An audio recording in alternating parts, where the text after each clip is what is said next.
thank you to the City of Wilder for allowing us to utilize this space. Appreciate it. Richard, you want to go through minutes from last meeting?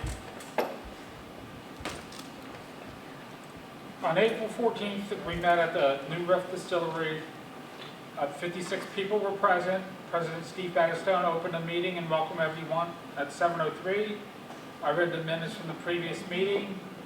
Then Elsner gave the treasurer's report and mentioned the Amazon Smile and Kroger Community Rewards programs. Encouraged participation in those. Jan Lester reported a membership of 262 with the goal again of reaching 300 this year. Jan also mentioned that the next newsletter was almost done and would mail soon, and she discussed a new jigsaw puzzle idea that would show up on our society Facebook page occasionally as a little bit of a challenge. Steve announced that a student from St. Therese School had won the essay contest. Sharon Picarillo reported she is still working on organizing the map collection. Steve then updated visitors with a report that the society website was still in process of being upgraded. And he mentioned that some of the files and indexes in the library are being reorganized and indexed, and if anybody has any extra hanging file folders, we could use some for that reorganization. He mentioned that the progress on the Campbell County timeline was over 1,500, I think, at the time, and that members can also help with indexing the 1850 census. Ken Reese discussed Grant Slip's 225th anniversary event on September 17th around the school, the cemetery, and there'll be a lot of information on the history of the area. And then at 7:15, Steve turned the meeting over to J.A. Reisman for a presentation on Northern Kentucky distilling history, and the meeting with $12,041, had 2 regular member renewals, a life member sign up, received $150 from the essay contest. We sold $1.50 in copies, and publication sales we did $109. We had a building fund donation of $350 for net income of $788.50. We bought papers and folders and a binder to index the maps, paid the copier on a lease payment, and our expenses were $230.82, and we closed with $12,599. Very good. Thank you. As if we needed a reminder, Jan is not here because she has contracted COVID, unfortunately. So she decided to stay away so that she didn't get anybody else affected. But she sent me an email this afternoon. Membership is up to 265. We've received several replies in answer to queries that came out in the newsletter. Some interesting stuff that's come up, so keep an eye on that. And she said, we'd love to hear feedback about the puzzle feature and the jigsaw puzzles that have recently posted on Facebook. And the next issue is September for the newsletter. So anybody that's doing articles or any kind of submission for that should be to her by August 1st. Charlene, anything on essay contest? No? Okay. Veterans? I forgot to bring the number. I know it's over 14,000, almost 100. But Okay. A little over 14,000 veterans in our veteran files. Want to give a welcome to Sharon and Sheila, our new volunteers that are helping over here. They have twin sisters that are both retired nurses that are now helping Ken and Janet with the doing the Spears admission and discharge books. They're transcribing all those. And we have, I think, almost 20 of those, over 20, I think, of those books. So it's huge, but the information that's in there is just incredible. I mean, what they asked for when you went into Spears Hospital back then, you probably couldn't get away with it now, okay? But, I mean, they asked, how did you get here? You know, I mean, all sorts of things. So they're transcribing all of that, so it's going to be available to everybody who are doing genealogy work. It was really exciting. I got in there and found my wife's mother when my wife was born at Spears. So, you know, that was kind of neat to get to see that. So welcome to you too, appreciate it. Our website is being reworked. The guy put a deadline on himself to have it all ready by tomorrow. I don't think he's going to make it by tomorrow, but he's working very, very hard to get that done. I am talking with him tomorrow morning about some things that we need to provide him with, some of the copy that needs to go on there. So I think it's getting really, really close. So next month I'll be able to tell you more about that. Richard talked a little bit about our library collections category. That is really coming along. We have a base index now for all of our church files, all the pieces of the past books that Jim did and all the articles, hundreds and hundreds of them. And we're indexing all those. Jim just wrote some incredible stuff, but nobody could find anything. There was no index of it. And it's just phenomenal because I'm reading through each of them now, and it's just incredible what he wrote. So that will be available at some point in time in the future. We also did all the old Alexandria Fair books that we have going back many, many years. And many thanks. We had some students from the NKU Master's Program come in and spend some time, and they've done a lot of this work for us. So many thanks to them. Richard also talked the family search, the 1950 census. Anybody that's interested in transcribing some of that, let us know, and we'll get you situated and all set up to do that. If you only want to do your family, that's fine, but it's out there, it's available, you can find stuff now. Just let us know and we'll get you situated. You better hurry if you want to do it, because people are just blasting it out. Yeah, yeah. There's a lot on there, but they need help, okay? Right now, they're using, I think Jan talked about this last month, they're using what they call OCR, which is optical character recognition. A computer scans it and tries to read what was written on the sheet. It's okay, and it'll get you kind of close, but it doesn't really get you there. It needs a human being to go in and really write that stuff down so that it's searchable and we can find people a lot easier. Of news, did anybody see New Riff Distillery, where we were last month, is building a $9.5 million rick house or storage warehouse down in Silver Grove. You know, they have one in Newport now, but they've outgrown it. They're going to be able to double their production with this new one. So I don't know when they break ground on it, but that's going to be good for the city of Silver Grove and for New Riff. Kind of disappointing. Did anybody see the notice that the Enquirer is stopping publication of the weekly recorders? Yeah. Okay. I've been in contact with the librarian for the Enquirer. I sent him another email today and didn't get a response yet, but we're trying to get the Campbell County portion of that, whatever they have in their archives, we're trying to get for our archives. Okay, so that would all be available to them. He said it's available if you go to newspapers.com and this, that, and the other. And I said, you know, a lot of people don't have the internet, or they don't have a newspapers.com, or they can't get to the library or what have you. You have to pay for that. Yeah, yeah. So it would be more advantageous for us to have it and make it available to people. So we're working on getting that. Everybody go to the senior picnic every year? Yes. Okay. It's been announced Wednesday, September 28th. Mark your calendars.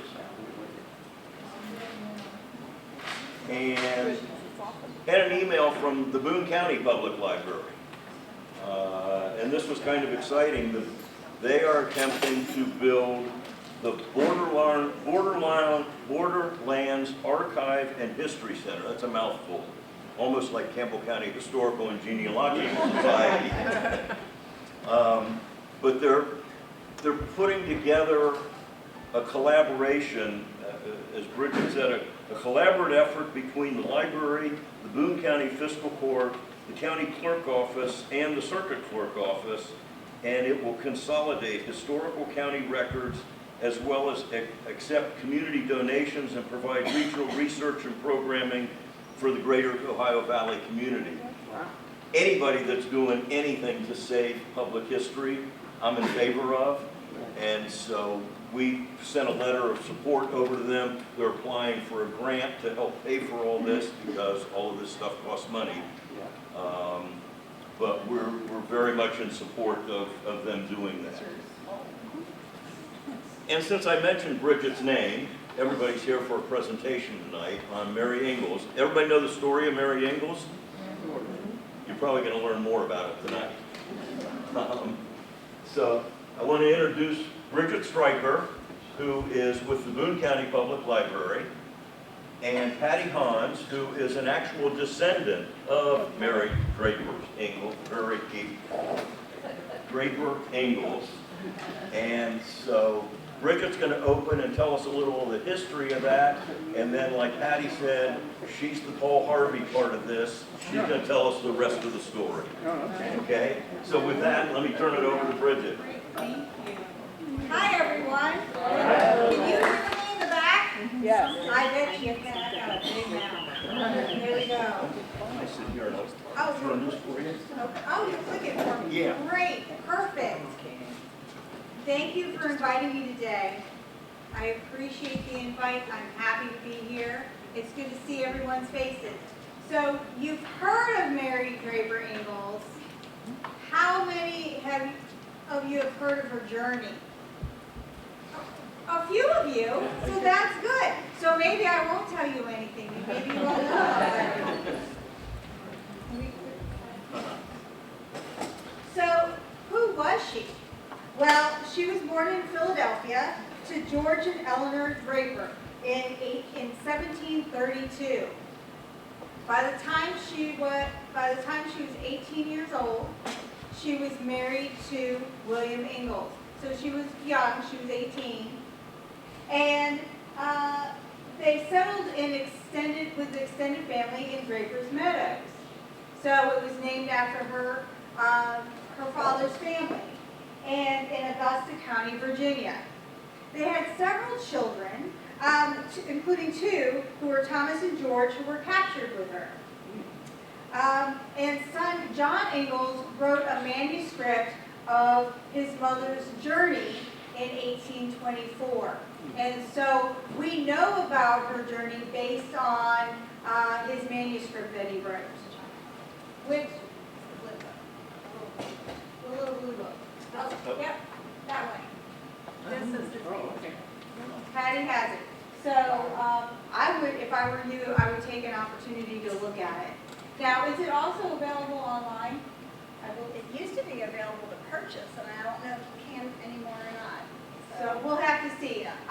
We include some good websites at the end. If for some reason you want more information and you can't find it, please let me know, and we'll go ahead and we'll find the information and get it to you.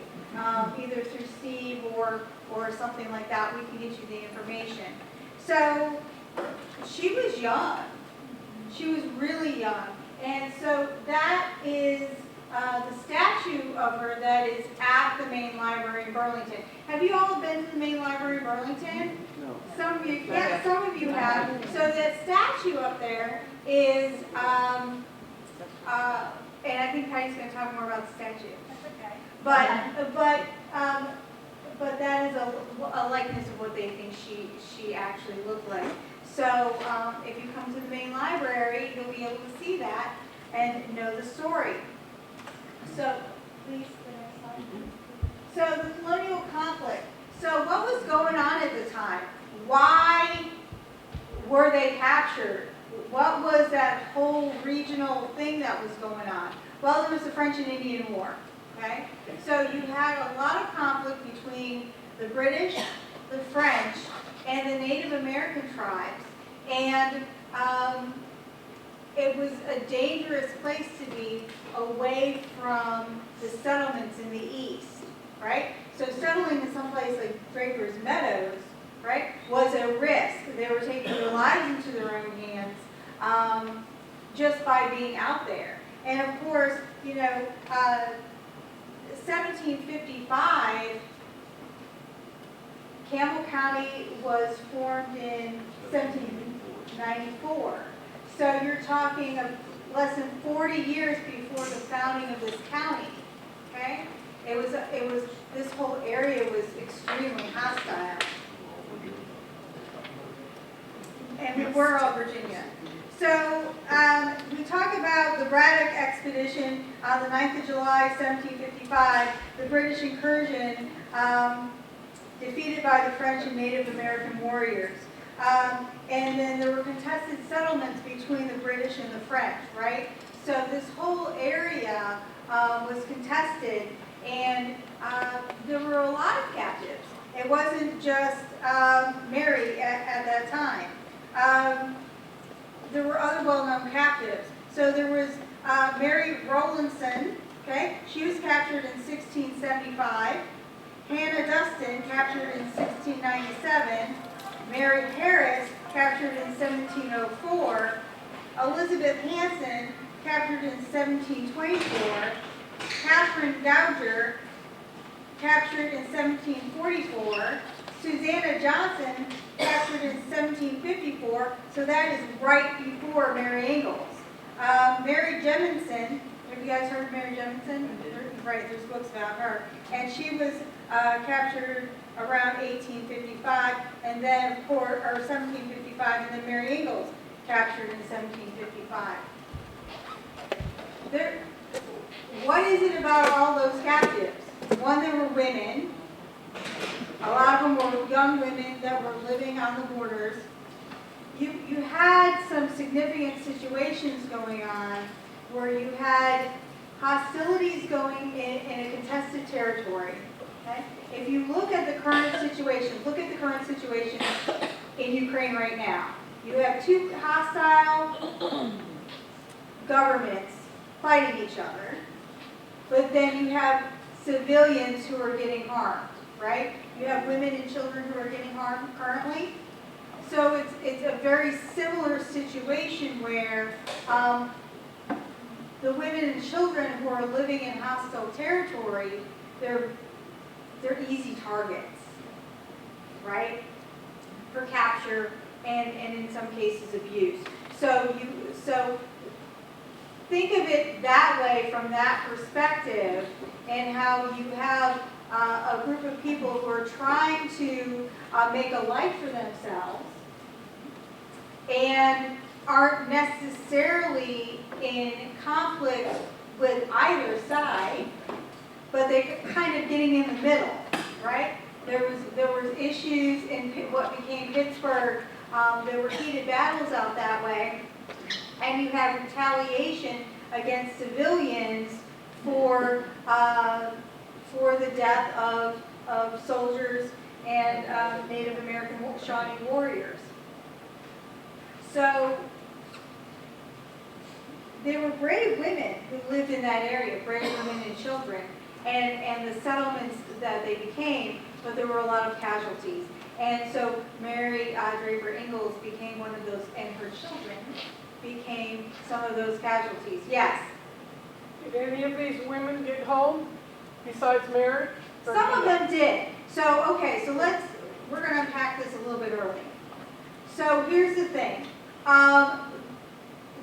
Usually the captive women and children, there was an assimilation, right? They tried to assimilate them into the tribe for whatever reason.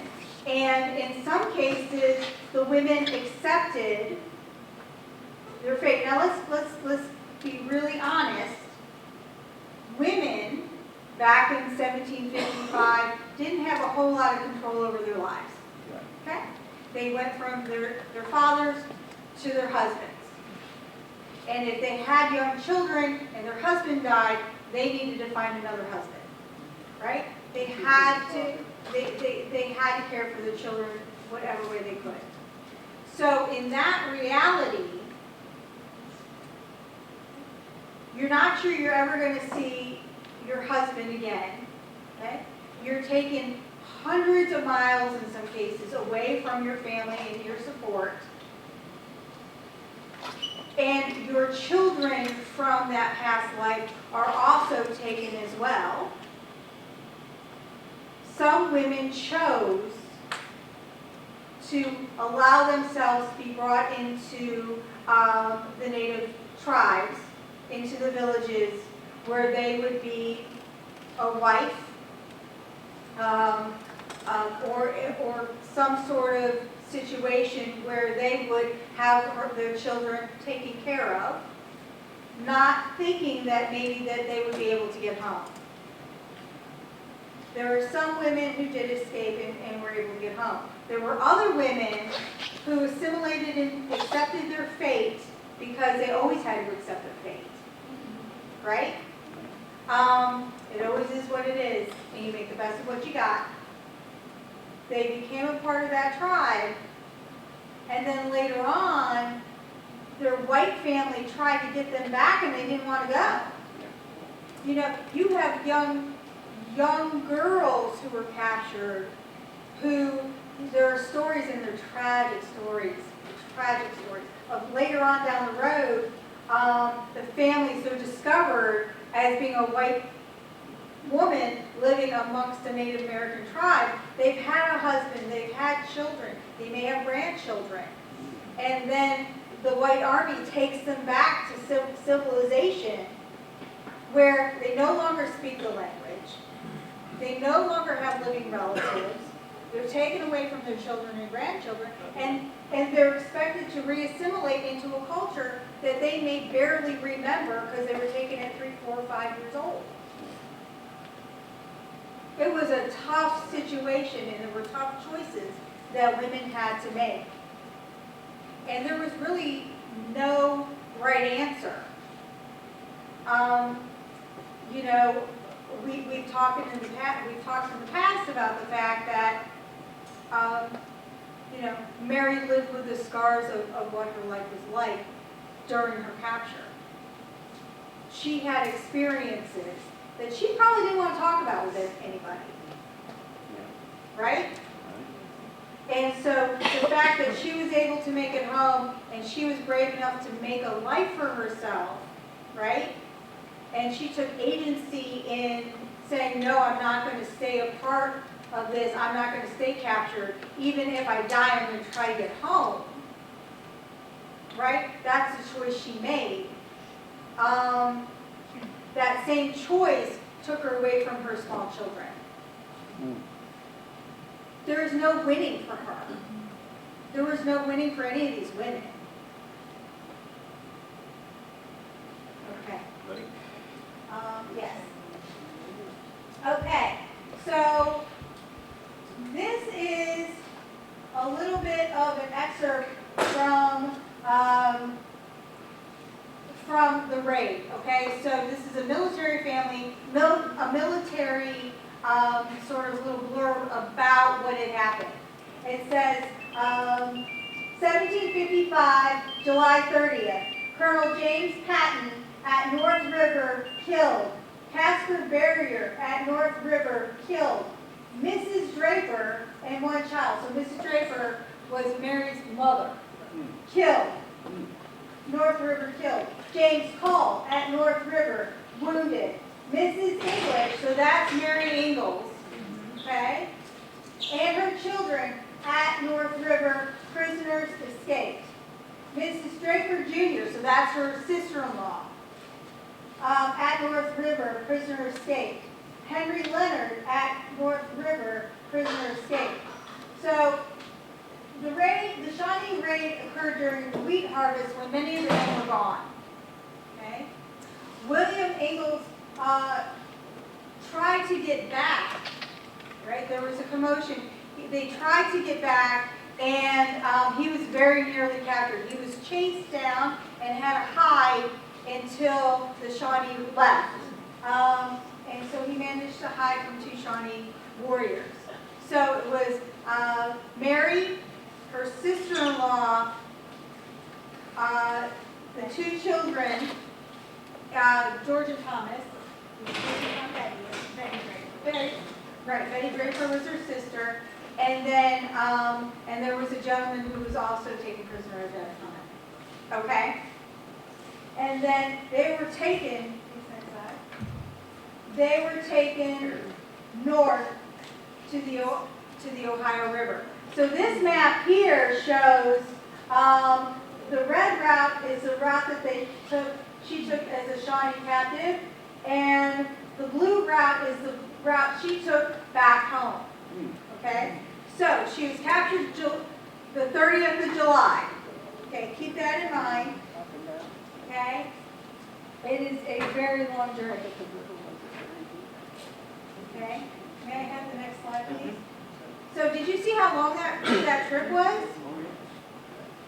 Can you imagine coming back on foot? Through the winter. Walking when during the harvest season, after the harvest season, when it was getting very cold. So by August 1755, they were at I have a terrible time with these things, but at Lower Shawnee Town, okay, on the Scioto River, okay. More than likely, the Draper and Ingles family were not the only white captives. It was very common practice. There were other women and children who were also going through this and being assimilated into the culture as well. And the village had over 1,000 Shawnee. Okay? So it was huge, and it was spread out, and it was a hub of activity. So it was very busy. Mary actually took in sewing and did sewing. So she sewed French cloth and into shirts for the Shawnee. While she was there, it is well known she wasn't very cooperative. Imagine that. She was feisty. She was strong. She didn't want to be there, and she wasn't going to cooperate. Good for her, right? But resistance has consequences. Absolutely, resistance has consequences. Betty Draper stayed. Correct? Betty Draper stayed. She was taken to another camp, and then Thomas and George also were made to stay. They were split, and so Mary was separated from her entire family. And then she was then taken downriver because she wasn't going to be cooperative about assimilating into Shawnee culture. She wasn't going to become someone else's wife. So because of her resistance, she was taken further downriver. And so she was taken, yes please, to Big Bone Lick. How many of you know where Big Bone Lick is in, right? How many of you have been there? Okay. It's pretty far out there even if today in driving a car, okay? So this is an area where there was French fur trading going on. We had Shawnee activity going on. They were harvesting salt. There was still a lot of fur through the animals because the animals were attracted to the salt at the salt lick. And so they were coming there and then they could hunt there as well as harvesting the salt. So she was there with another German woman. They call her a Dutch woman, but it was Deutsch. She was a German woman. And the two of them spent time serving the men of the camp and functioning in that camp with their clothes and helping gathering food and cooking and other things. Again, let's be very clear that two women who didn't have a whole lot of defenses probably had experiences at that camp. Okay? I mean, we just got to be honest about it. It is what it is. And what John Ingalls says is at about the time the party of the Indians started the Big Bone Lick, which is now in the state of Kentucky, and took my mother and several other prisoners to make salt. So you can see the map. You can see Wilbur's Creek, Gunpowder's Creek, Landy Creek, and Big Bone Creek. Okay, right above Steele's Creek. And so really quite a few 100 miles south of where her sister-in-law and her two children were initially when she was captured with them and taken to Lower Shawneetown. Next slide, please. So this is a reenactment of what that would look like. You're talking about very simple structures made out of wood and reeds, not really meant to last a long period of time. It was a temporary camp, right? There probably would be some sort of little building to help dry the skins, right? Process the furs. And on October 19th, 1755, so let's think about that. It's almost Halloween. It's chilly around here.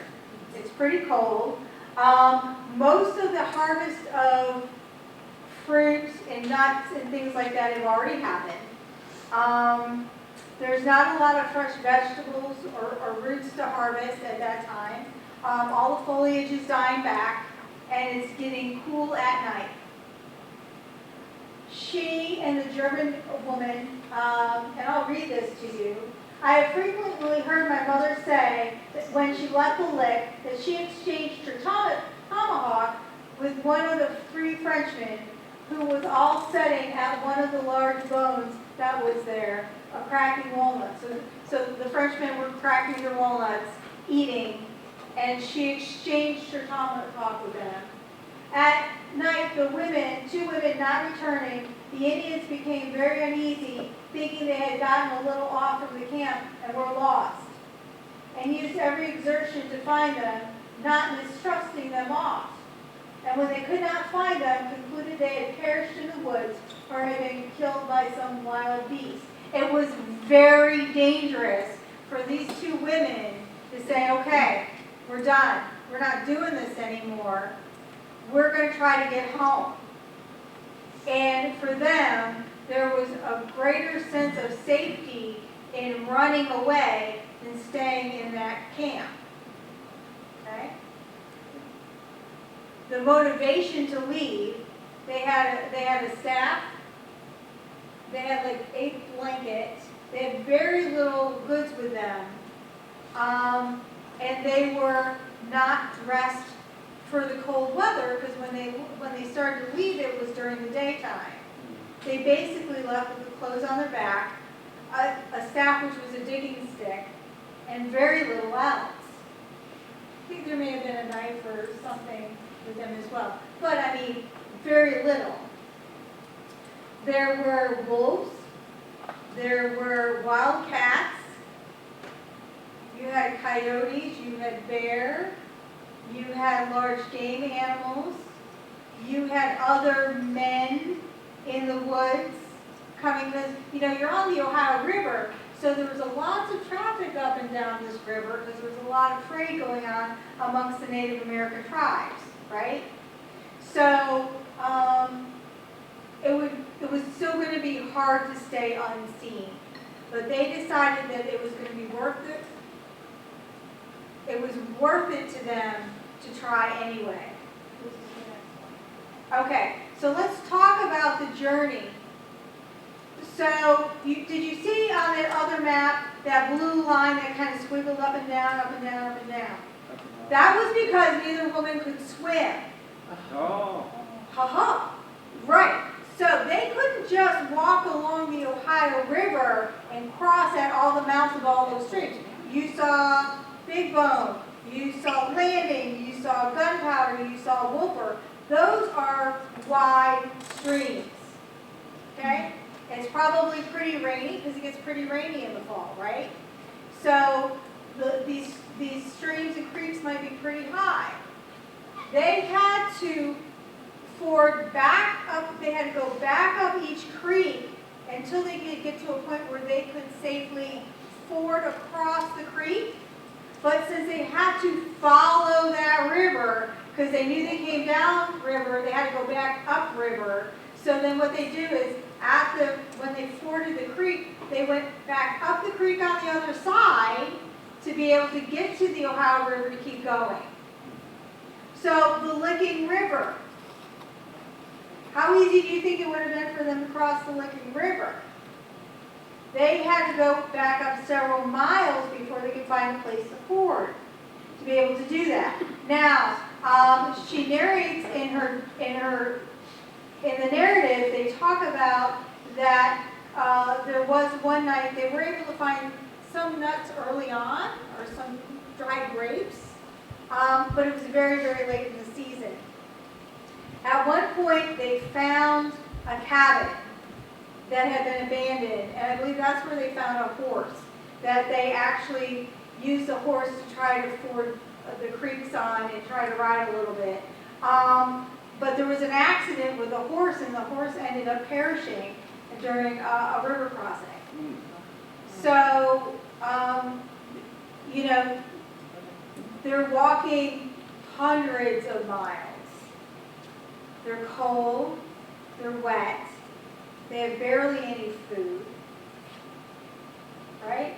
If they had moccasins, they wouldn't have lasted very long, right? They were trying to get back to Virginia while in starvation mode. The journey was traumatic. There was an issue where the German woman had some issues, had a mental health breakdown or something, and so she started hallucinating, and eventually Mary ran away from her to try to escape some violence, or however that was working out. And by the time Mary reached close to home, it was December 1855. The journey took 42 days. So she left October 19th. She didn't get home until December 1855. 42 days of constant traveling while in starvation mode, while cold, while the weather's getting bad, while you're trying to cross the creeks and trying not to get captured by other Indian groups or other Frenchmen or anybody. Anybody at all. Oh, I'm sorry. Oh, I had 1855 on there. Good catch. Sometimes I get my centuries mixed up a little bit. Yeah, it's much more than 42 days if it is 100 years later. So sorry about that. Wow, the last group didn't even catch that. Holy cow.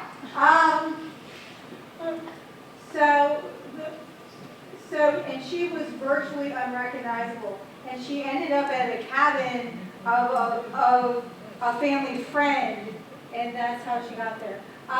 And at that point, they say that she was virtually enclosed. She wasn't, I mean, she was nude. There was nothing left. It was just her. Emaciated.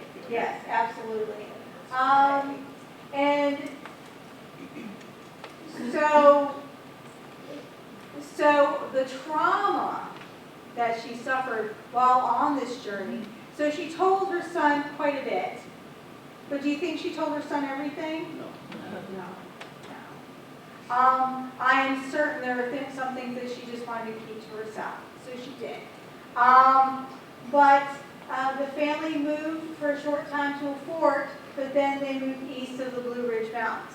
So William and Mary established a ferry on the New River where they lived out the rest of their lives. And she was known to be spirited and strong, and she died in 1815. And I think it's a testament to her strength that not only did she continue to live, they had more children. So you'll talk about all that. And then, and just think of first grade, right? And how that journey would have kind of forged her and into her future. Okay? How's that for the quick overview? Do you guys have any questions about that? Yes. Did they ever find a German woman? Did they go back and look for her? Supposedly, yes, but you're right. Nobody knows for sure. Okay. I mean, because they couldn't really identify her very well, did they? No. Jim named her, Jim gave her a name and followed the river, but we don't know her name. But they So- never She didn't found her. speak English, did she? She did not speak English, did she? I don't think. The book said she didn't speak English. Yeah. But, I mean, I guess, Supposedly she made it back home, but we don't know. Oh. you know, I mean, she could have been recaptured. She could have died. All sorts of things could have happened. Again, it was not a great place to be a woman on your own. Right. So yeah. Any other questions? Okay. So we're going to let Patty get to the next part, and then we can answer some questions if you have it. If you have any, moving on, okay? All right. Nice to see friendly faces.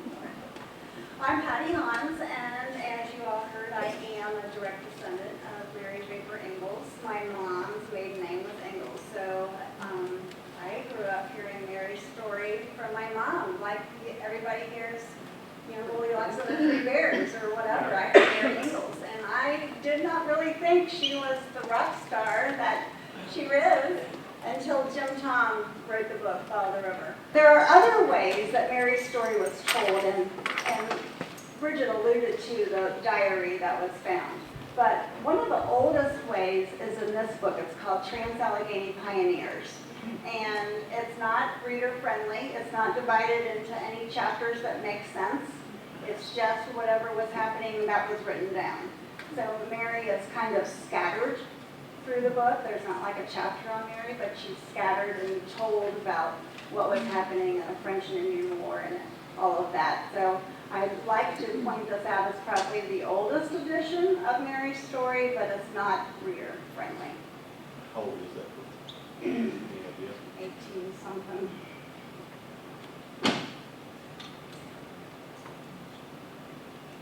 Well, this publication was 1931, but it was originally written in, I don't know,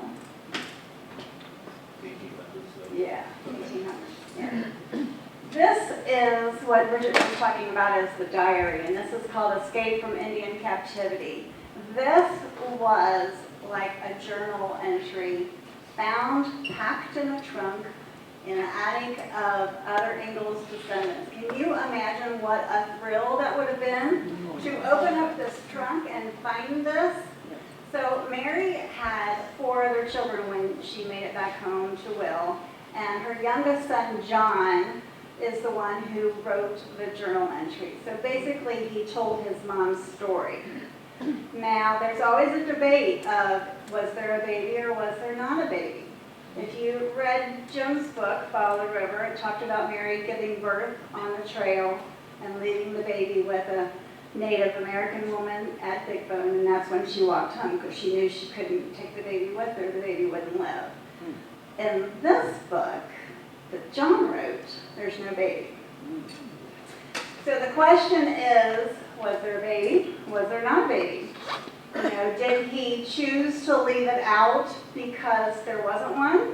Or did he choose to leave it out of respect to his mom because it was so painful? We don't know. You know, records were not kept. If there was a baby, it was left to be raised by the Indians. Who knows? I grew up hearing the story told that there was a baby. That's how my side of the family told it. But at the dedication at the Boone County Library, this little woman from Louisiana, who was a descendant from Rhoda, I believe, shook her finger at me and said, there was no baby. You know? We'll go with hers. But, so great debate amongst the Ingles descendants of whether or not there was a baby. I don't know. I kind of feel like this is probably the real story because it's John's words. And if you ever get a chance to pick it up and read it, it's the spelling that he wrote, it's the syntax, the way he said things. It's interesting to try to figure out what exactly some of the words are. The book we all know, Follow the River, is the one that put Mary on the map. How many of you have read Follow the River? Okay. Yes, I've read it so many times. And it's one of those books that if I ever start feeling sorry for myself, I pick it up and read it again. Because it's like a major slap in the face that, get over yourself, you can do it. Mary did it, I can do it. This book is Angels Along the River, written by Eleanor Lair, and some of you, because you're local, might remember, and I'm thinking it was 1988, I think. Eleanor read Follow the River, was so inspired by the story that she wanted to repeat the walk. Jim Tom refers to Mary's story as contagious inspiration. So part of this contagious inspiration was Eleanor wanting to do the walk. So she trained and trained and trained, and somebody found out that she was doing it and wanted to go with her, and so she had a younger person with her. And on a very chilly September morning, my sister and I met Eleanor at Big Bone and walked with her to the Ohio River and waved her off. And off they went for the next 42 days. They did it exactly the same time that Mary did it to get to Radford, Virginia, which is where Mary ended up. And so this book is really interesting because Eleanor talks about the angels along the river that she met and how all of it was incorporating the same story as Mary's. And Eleanor climbed the cliffs at the end. She did everything that she could the same as Mary's. This book, Outrageous Women of Colonial America, Mary is a chapter in this. I think it's kind of fun that she's considered to be an outrageous woman. I like that. Another way that Mary's story was told is an outdoor drama called The Long Way Home. I don't think they've been able to start it back up since COVID. We were fortunate that we got to see it the last time. It was in 2019. They were still doing it. But Mary's story is told in outdoor drama. Where is it? Radford, Virginia, which is basically where everything takes place. Like the massacre is in Blacksburg, Virginia, actually on the campus of Virginia Tech is where the massacre took place, where Draper's Meadows was. And there's a teeny tiny little stone, we'll give you this acknowledgement, that says this is the site of the massacre. But Mary lived in Radford. When she moved her family and they built the tavern and did there on the New River is in Radford. I then wrote a children's book because there wasn't one, and I always swore my boys used Mary as an excuse to stay up later. So they would ask me to tell the story of Mary Ingles, and it takes a good 20, 30 minutes to tell Mary's story. So they got to stay up later. And some of you may have seen the Hallmark movie, Follow the River. Any of you have seen the movie? Did you like it? Because how frustrating is it to read a book and then see the movie and it's nothing alike? Right. So this version became very Hollywood. Mary looked like she walked through the park when she got home. Very politically correct as far as with the captivity and everything. So it's a nice movie, but it's not the right story. This one is called The Captives. This is the correct story, done pretty well by amateurs. It doesn't have the Hollywood effect with it, but at least it tells the story. And then the final way that Mary's story has been told is in music. And again, the contagious inspiration a woman in St. Louis. Her name's Lynn Wright, is part of the band. Her mother had given her the book, Follow the River to read. She was so inspired by it that she wrote a song called Mary's Hope, and it's on one of their CDs. I'll play a little bit of it for you a little bit. So, how many of you know where this marker is? Does this look familiar? Yes, sir? Silver Grove. I spoke to the children there at school. This was, I don't know, maybe 10 years ago, and I asked them, you know, how many have seen the marker? They've seen the marker. How many of you know who Mary Ingles is? Most of them raised their hand. How many of you know what she did? Like 5. But I was so surprised that they didn't know. It's right there in their town. But you can change it. We'll skip through this because that's the map and you've already seen it. Can you make it to where it's large? These are the actual cliffs that she climbed. So, as Bridget was describing, you know, what she's gone through. She's cold, she's hungry, she's bare naked, she doesn't have shoes on. I can't imagine what that would have been like to have stood at the bottom of that stone mass and looked straight up. Because that's what she had to do. This is at the end of her journey, at the most weakest part, hungriest part. This is what she had to do. I picture that maybe she climbed and fell, climbed and fell. How many times did she have to do that?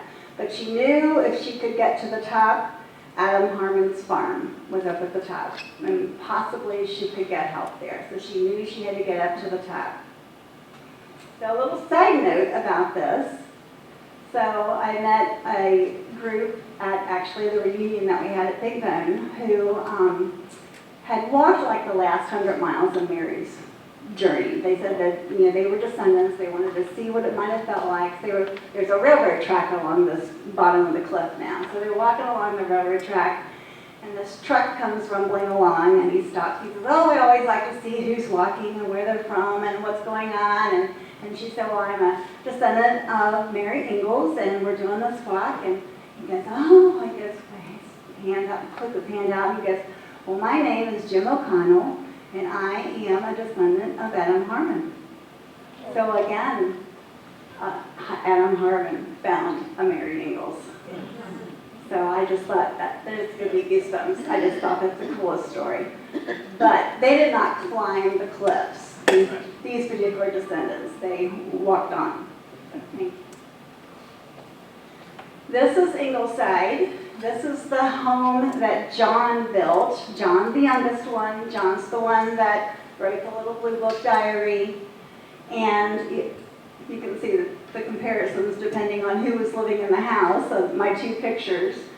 So this home is still in the family today. It belongs to Colonel Lewis at this point, who is also a descendant of John.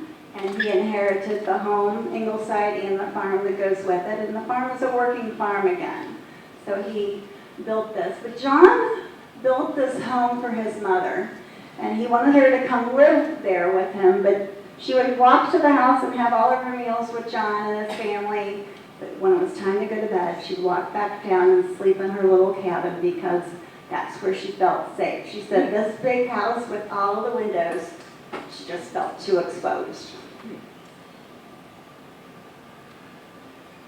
So John built the house 1790-ish. I have to take a picture of the floors every time I'm in their home when we get to visit, because these are the real floors of the real home that John built. And Mary would have walked on that wood. Mary would have scrubbed those floors and cooked in that kitchen. And I just picture that she was there. And so I always have to take a picture of the floors. This is Ingles Farm. When you approach Rockford, this is a great big sign that you see. We were fortunate we got to go see it. And the cabin is what they think the cabin might have been like. It burned down, as often cabins did back then. Only the fireplace stood. But they built what they think the cabin might have looked like, and it's on the farm today that you get to see. And Set back on the farm is some stones, some monuments that some of the Ingles were buried, and they're pretty sure the fourth cross on the right is Mary. And the reason they think that is by x-raying with whatever machinery you can do that with. Thank you. That by the shape of the caskets that would have progressed, that they figured out that that's Mary, that's the oldest one that's there. So this happens to be my DAR group. Are you surprised? There you are. We went on a field trip in 2019. Some of my friends and my DAR members from the Mary Ingles chapter went to Radford for a field trip. And there we are in front of the log cabin. This is the tavern and ferry that Bridget talked about. So it's across the New River. So the farm's on one side and the tavern and ferry are on the opposite side. This actually belongs to a different set of descendants who are rebuilding it to get it back to what it was, we hope. So. And this is in the cemetery in town to Mary. The stones are, the obelisk is made from the stones from her own fireplace. So the only part that was saved from her cabin, but at least it's there to be a monument to Mary. She is not buried there because she's on the farm, but it's in the cemetery. Is there other buried on the farm? We think so, but we're not sure. This is just the plaque on the side of the obelisk.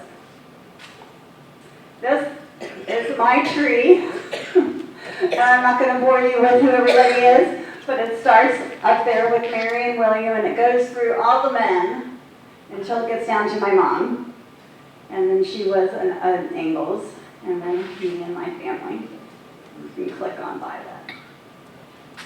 And in 2005, we had a reunion of Ingles descendants at Big Bone Lick, and it celebrated the 250th anniversary of Mary's trek and kidnapping and escape.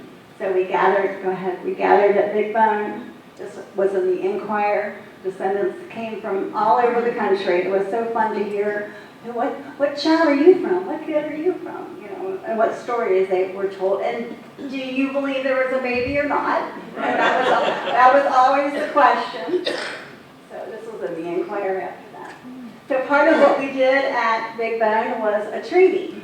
So we did a treaty between the Ingles family and the Shawnee descendants as well. You go ahead. And this is also was in the Inquirer. I'm signing the treaty, and next to me is Dark Rain Tom, Jim's wife, the author of Follow the River, and with her was one of the elder chiefs from the Shawnee tribe, came along as well. So this little part is what the Shawnee promised to do, or not do, as the case may be. And you can see skip down to that second paragraph. We will kidnap no more of your women and children. We thought we'd better get that in there. And it says, you know, they'll honor fishing rights and whatever, and you know. And I like the part that says we'll honor our neighbors and bring venison or bear when we know our alien friends are hungry. So about a couple months after this, I emailed Dark Rain. And I said, you know, I'm getting a little hungry. It might be time for you to send me some venison. So this is when Dark Rain and Jim were reading their part as well.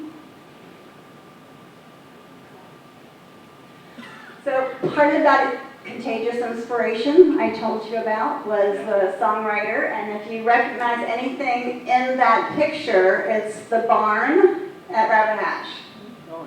So Lynn is the one who wrote the song Mary's Hope. She's in a band called Salt of the Earth. Here's another connection. And after we became friends, then her band has come many, many times and played at the Salt Fest and played at Rabbit Hash as well. And here's the song. I'll play a little. They've co-written some songs together.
Isn't that pretty? Yeah, so talented. I can't imagine somebody that can come out with that kind of emotion and it makes sense and it sounds good and all that stuff.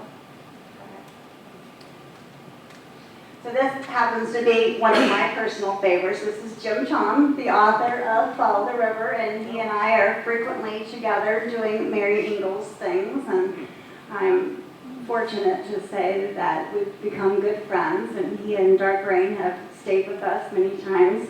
The first time that they came for breakfast, I came down with all of my books that I had and said, you have to sign for your breakfast. Did you bring venison?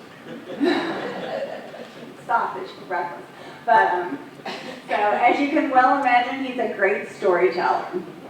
And they were up drinking and telling stories until I finally had to go to bed. It was like 1 o'clock, and I said, how late do you stay up? And he goes, well, we do most of our writing at night. He said, and then we go to bed about 4 or 5, and we wake up when the first phone call wakes us up. So, lead completely different lives. This you probably recognize as the statue at the Boone County Library. You can see just beyond over to the right are Jim and Dark Rain standing there. This is the day that it was unveiled. So it was again a great gathering. Some descendants came from all over, and it was great fun to watch that get pulled off and revealed to Mary. I felt like I was looking into the eyes of history. Matt Langford, some of you might know, is a sculptor that lives in Union, Kentucky. And when the Boone County Library Board first decided they wanted to do a statue, they wanted Daniel Boone for obvious reasons. And again, the contagious inspiration took over, and Matt said, oh, I think you'd rather have Mary. And after he convinced the library board that they really did want Mary, not Daniel Boone, then they commissioned him to do the statue. And he had to build a special studio in behind his house because she was so big. It was not going to work in his own home where he usually did his sculpting, so he built a special statue. And he called me and he said, I want to take some measurements of your face and blah, blah, blah. And I said, he says, this is not going to be a statue of Patty Hans, but he says, I can't help but feel you've got something of her.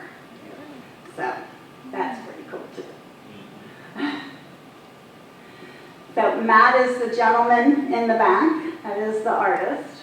And these were other descendants scattered. My niece is actually standing next to me from Georgia.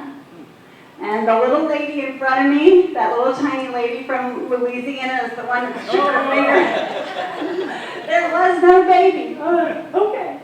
But you can see how short she is. She's standing right there. If she get medicine. This is the twin. So we have Mary at Boone County, where she escaped from, and at the other end in Radford now stands Mary. And Mary is on the banks of the New River there in Radford, and it took them a long time to raise the money. That's why their veiling came much later. But this particular day, it had rained all morning, and it was like the second that purple velvet came off the statue, the sun came out. Wow. And again, descendants came out of the woodwork. This was when we got to go see The Long Way Home. The outdoor drama was still continuing when my DAR group was out there. And the young lady standing next to me in that picture on the right is the one that played Mary. That's it. Any questions?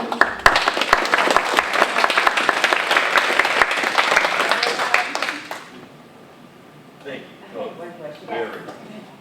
You keep mentioning Dark Rain. Now, is she part of the children that stayed in the Shawnee tribe? No, Dark Rain is married to Jim Tom, the author. Okay, gotcha. Yeah, and she was the one that signed the treaty at Big Bend, which actually is a real treaty, by the way. It hangs in the museum there at Big Bend. I thought we were just play acting. I didn't know it was real.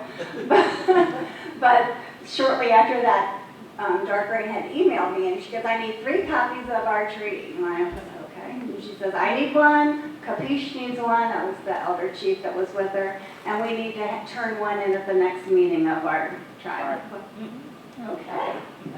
Yes, I Martha. had a comment sometime, I don't know how long ago, there was a TV show on, probably on PBS, called Captive or Captives, and it mentioned that the children often widow pay. You know, after all, they were used to going to the potty in the woods, you know, there was nothing new. Well, kids are so resilient anyway, and I don't think we give them enough credit. I mean, think about, you know, in today's world with divorce and all the other things that kids have to live with, that they're pretty resilient. They're going to find a way that they can live with it. And they were probably eating pretty much Bugs. a lot of the same food, fixed a little. My grandson loves bugs. But they said some of the women lucked out because they were taken on by a chief or a chief's son. So she had some social standing in the tribe. And often they were adopted for a reason. They were replacing a woman who had died or replacing children who had gotten sick and died. So sometimes those kidnappings were purposeful because they were especially replacing someone. I wish they'd rerun it because it was interesting. Sounds good, too. Anyone else? Mary, did we reunite with 1 or 2 of the sons that were captured? Good point. George died. George was the 2-year-old. Thomas was the 4-year-old that was taken with her, and he was with the Indians until he was 17. It took them that long to find him and ransom to bring him home. And he's actually who my line comes from, is Thomas.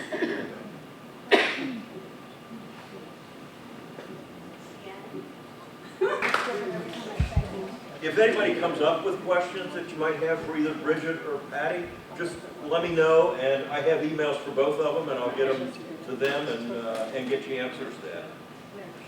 Other than that, upcoming meetings. Next month is our annual picnic, and that we're going to be at the Highland Heights City Building now this year, which is the one on Johns Hill Road, okay?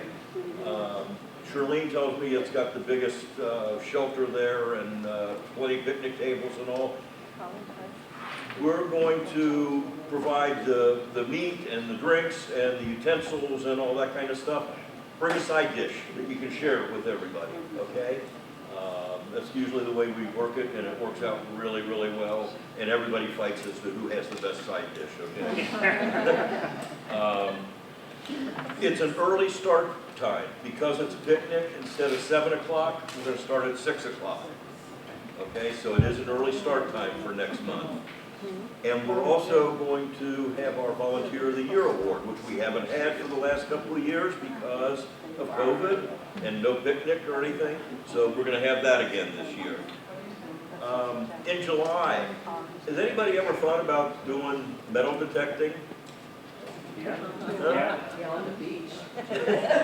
Well, Yeah. I've got the Northern Kentucky Treasure Hunters Club going to come talk to us. These guys, most of them I think are retired police officers, and they go all over the place, and they're going to bring some of their treasures that they found and they'll give us the ins and outs of it, the things that you're allowed to do and not allowed to do, and people that don't pay attention to those rules, and the whole story. In August, we're going to be at the Falcon Theater down in Newport. A lot of history there. And then in September, we've got all our essay contest winners coming to talk to us and read their essays to us. So that gives you the next 4 months. Anybody else have anything else they want to discuss? Do you want to talk about Grand Slick at all? No? Okay. Then let's close tonight, and I thank you all for coming. Be safe going home, and we'll see you all.